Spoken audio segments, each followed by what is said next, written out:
Nene's suitcase barely touched the floor before she slumped into the worn-out couch. The apartment smelled faintly of fresh paint and dust, the kind of scent that says, "You're the first to live here in a while." It was quiet. Too quiet for her liking. After losing both her job and her long-term relationship within the same month, this little one-bedroom in the outskirts of the city felt like her last shot at peace. She had promised herself that this new place would be the beginning of something different, no more deadlines, no more heartbreaks. Just rest. By 11:50 p.m., she was tucked under her blanket, phone in hand, scrolling mindlessly. The walls were thin enough to hear a clock ticking somewhere nearby, though she didn't own one. Maybe the neighbors. The silence stretched long, heavy, and unfamiliar. Then, knock, knock, knock. She froze. The sound came again, soft but deliberate. 3 knocks. Pause. Then one more. Her phone's clock blinked 12:03 a.m. Nene's heart thudded painfully. Who in their right mind knocks at this hour? She waited, holding her breath. When it came again, she tiptoed toward the door, phone flashlight trembling in her grip. Peering through the peephole, she saw a man, tall, wearing a long coat, his head slightly bowed. His face was hidden in the dim light of the hallway. He didn't move. He didn't say a word. Just stood there, motionless. Nene's fingers tightened around her phone. "Who's there?" she whispered, voice barely audible. The man didn't respond. Then, slowly, he turned and walked away. His footsteps echoed faintly, fading down the corridor. She stayed at the door for a long time, listening. When she finally dared to open it, the hallway was empty. No one. No sound. Nothing but the flicker of the faulty corridor light. The next morning, sunlight spilled through her curtains, painting the room gold. For a moment, she convinced herself she'd imagined it all.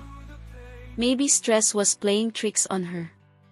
She walked to the door to step out for breakfast, and stopped. Something white lay on the floor. A folded note. She picked it up, frowning as she opened it. The handwriting was shaky and uneven, like someone had written in a hurry. "You're not safe here. Leave before midnight." Her stomach twisted. A joke? A prank by the landlord? But how would anyone know she'd just moved in? Nene's thoughts were interrupted by the sound of a door creaking open across the hall. Mrs. Okoro, her elderly neighbor, peeked out. She wore a faded wrapper and had eyes that looked like they'd seen too much. "Ah, new tenant," Mrs. Okoro said, her voice low and kind. "You move into flat 6, eh?" "Yes, ma'am," Nene replied, forcing a smile. "Everything okay around here?" The woman's expression darkened. "You're in that apartment," she said quietly. "Listen, my dear. If you hear anything after midnight, knocks, voices, anything, don't open your door. Ever." Nene blinked. "Why?" Mrs. Okoro hesitated, then whispered, "Some doors were never meant to open again." Before Nene could ask another question, the woman closed her door, the latch clicking firmly in place. By nightfall, Nene tried to laugh it off. Ghost stories didn't scare her, she was a journalist, for goodness sake. Logic over fear. Still, as the clock crept toward midnight, she found herself wide awake, every sound amplified, the hum of the fridge, the creak of the pipes, and the rustle of her curtain. 12:03. Knock. Knock. Knock. Her breath caught. This time, there was no mistaking it. Then a voice, faint, desperate, breaking through the silence. "Help me." Her phone slipped from her hand, clattering to the floor. The sound stopped. And from behind the door, a whisper came again, closer, almost inside the room. "Please, help me. The next morning, Nene's nerves were stretched thin. She hadn't slept a wink after that whisper. Her eyes burned from exhaustion, and her thoughts kept looping. Who was that man? What did he want? When she finally mustered the courage, she headed straight to the nearest police station. The officer on duty, a tired-looking man with coffee-stained fingers, listened with half an ear as she recounted the midnight knocking and the strange note. When she finished, he exhaled deeply, rubbing his chin. "Flat 6, you said?" Nene nodded. "Yes. I just moved in 2 nights ago." The officer's brows furrowed slightly. He turned to his computer, tapped a few keys, and stared at the screen for a long moment. "You might want to sit down," he said. "A woman disappeared from that same apartment last year. No trace, no struggle, she just vanished." Nene's breath caught. "Disappeared? What do you mean, disappeared?" He sighed. "She was a tenant, a young lady like you. There was an investigation, but it went cold." She leaned forward, her voice shaking. "Did anyone see her leave?" "Neighbors said they heard knocking that night," the officer replied, lowering his voice. "But when we checked the CCTV footage from the corridor cameras, nothing. No one entered.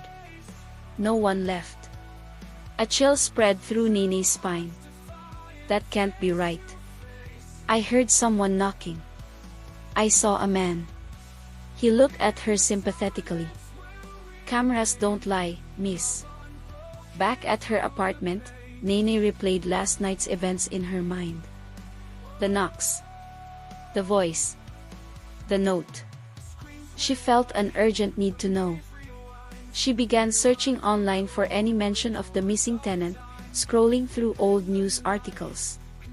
That's how she found him, Detective Femi Adikano, the retired officer who had handled the case.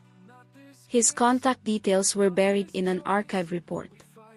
Without hesitating, she called. His voice on the other end was deep, weary, and cautious. "Who is this?" "My name is Nene," she began quickly. "I just moved into an apartment where a woman disappeared. I think something's still there." There was silence for a few seconds. Then, quietly, he said, "Flat 6. Her heart raced. "You know it." "I know it too well," he replied. "Stay home. I'll come by this evening." Detective Femi arrived just before sunset. He was in his late 50s, tall with graying hair and sharp, watchful eyes. The kind of man who carried the weight of unsolved cases in his posture. He stood in her doorway, scanning the hallway before stepping inside. "You're brave to move here," he said softly. "I didn't know," Nene replied, handing him the note. He read it once and nodded grimly. Same handwriting. "We found similar notes in the missing woman's belongings. She received them a week before she vanished." Nene swallowed hard. "Do you think she wrote them herself?" Femi shook his head. "No. Whoever wrote them was trying to warn her." He looked around the room, inspecting the doorframe, the windows, and even the peephole. Then, almost to himself, he murmured, "Every tenant in this flat left within 3 months, or went missing. You're the first one who's reported hearing the knocks twice." "What do you mean?" "I mean," he said, straightening up, "you're the first one still around to tell the story." That night, after he left, Nene decided to do what any journalist would: find proof. She set up her phone camera on a chair facing the door, its red recording light blinking softly in the dark. Midnight came. The minutes crawled. She sat on the couch, blanket around her shoulders, eyes glued to the door. 12:03. Knock. Knock. Knock. Nene's pulse quickened. She didn't move, didn't breathe. The next morning, her first act was to grab the phone and replay the footage. Her stomach turned as she watched. There, in the dim hallway, stood the man in the coat again. But this time, something was different. He wasn't facing her door. He was facing the apartment across the hall, Mrs. Okoro's. Nene sat across from Detective Femi at a quiet cafe, her fingers wrapped around a cup of untouched coffee. The rain outside painted the glass with streaks, blurring the city lights into soft, trembling colors. Femi slid a brown folder across the table toward her. "These are the files," he said. His voice was calm, but his eyes betrayed caution. "The missing woman from your flat, her name was Adeyabi. She was Mrs. Okoro's tenant before you." Nene frowned, flipping through the brittle pages. Photographs of a smiling young woman. Police reports. One stood out, a faded newspaper clipping. "Local woman vanishes after complaining of strange noises in apartment." She looked up at Femi. "And you think it's happening again?" Femi exhaled slowly. "It's more than that. There's a pattern. Every tenant who's ever stayed there either left abruptly or went missing. And the notes." He pointed to one of the reports. Each one received a warning written in the same handwriting before they disappeared. Nene's breath caught. "The handwriting, it matches the note I got?" Femi nodded. "Exactly." He reached into the folder again and pulled out an old photo, a young man with kind eyes but a strange, cold smile. "This is Chike Okoro, Mrs. Okoro's son. He was accused of stalking 3 women in that building years ago. The charges were dropped when he disappeared." "Disappeared?" Nene echoed. Femi's expression darkened. "No one ever found his body. Mrs. Okoro told neighbors he went abroad, but no passport, no ticket, no trace. He just vanished." The air between them thickened with unease. Nene stared at Chike's face, her heartbeat quickening. "You think the man I saw, the one knocking at my door, is him?" "I think it's possible," Femi said quietly. "But maybe not the way you think." That night, Nene couldn't sleep. The apartment felt colder, heavier. Every creak and whisper in the walls made her pulse race. At exactly midnight, she heard it again, the faint sound of crying. Not outside. Inside the building. She pressed her ear to the wall separating her apartment from Mrs. Okoro's. The sound was clearer now, soft, broken sobs. She followed it into the corridor, where the old woman's door stood slightly ajar. A dim light flickered inside. "Nene?" Mrs. Okoro's frail voice floated through the darkness. "You shouldn't be out here at this hour." But Nene didn't answer. Her attention was on the faint sound coming from behind another door, a basement door at the end of the hall. The crying was louder there. Just then, Femi appeared, holding a flashlight. "You hear it too," he whispered. She nodded. Together, they approached the basement. Femi tried the handle. It rattled but didn't open. "It's locked," he muttered, crouching down to inspect it. Then he froze. The lock wasn't bolted from their side. It was sealed from the inside. And from behind it came a whisper, trembling and urgent. "Don't trust her." The door creaked open after Femi forced the lock with a single, heavy kick. A rush of stale air flooded out, damp, metallic, and laced with something that made Nene's stomach turn. The beam from Femi's flashlight cut through the darkness, revealing a steep stairway that led underground. They exchanged a tense glance before descending. The wooden steps groaned under their weight, each creak echoing like a warning. When they reached the bottom, Nene gasped. The room was small but cluttered, purses hung from rusty nails, women's shoes lined the corners like trophies, and on a rickety table lay several ID cards, their faces staring blankly in the flickering light. "Oh my God," Nene whispered, her voice trembling. "These are all victims," Femi finished grimly. He lifted one of the IDs, Adeyabinosu, the woman who vanished from Nene's flat. The smell was stronger down here, faint decay, something old and rotting beneath the earth. Femi moved the light toward the far wall, where dozens of photos had been pinned up, all of women who once lived in the building. Some pictures were faded, others torn. But one stopped Nene cold. It was the stranger, the man in the coat who had appeared at her door. His face was half burned, the photo was singed at the edges. "Who is he?" Nene asked. Femi flipped through his old case files, his eyes narrowing.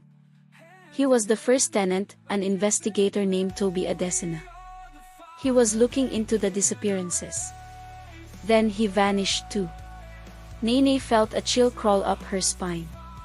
So the man I saw, he was trying to warn me? Before Femi could respond, a sound creaked above them, footsteps. Slow, deliberate. "Stay behind me," he whispered, pulling out his flashlight as a makeshift baton. They climbed back up, hearts pounding. When they emerged into the hallway, Mrs. Okoro stood there, her nightgown fluttering like cobwebs. "You shouldn't have gone down there," she said softly, her eyes glassy. "You'll wake him." "Wake who?" Nene demanded, though she already knew. Mrs. Okoro's lips trembled. "My son. He only wanted to protect me. Those girls, they were bad. They wanted to take him away." Her words cracked, sliding into sobs. Femi stepped forward. "Where is he now, madam?"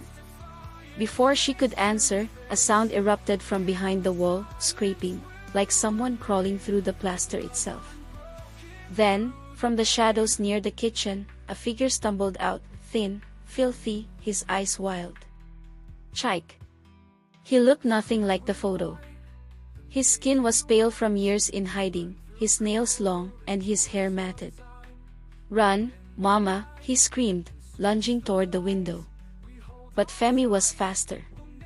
He tackled Chike before he could escape, pinning him down. Nene froze as Mrs.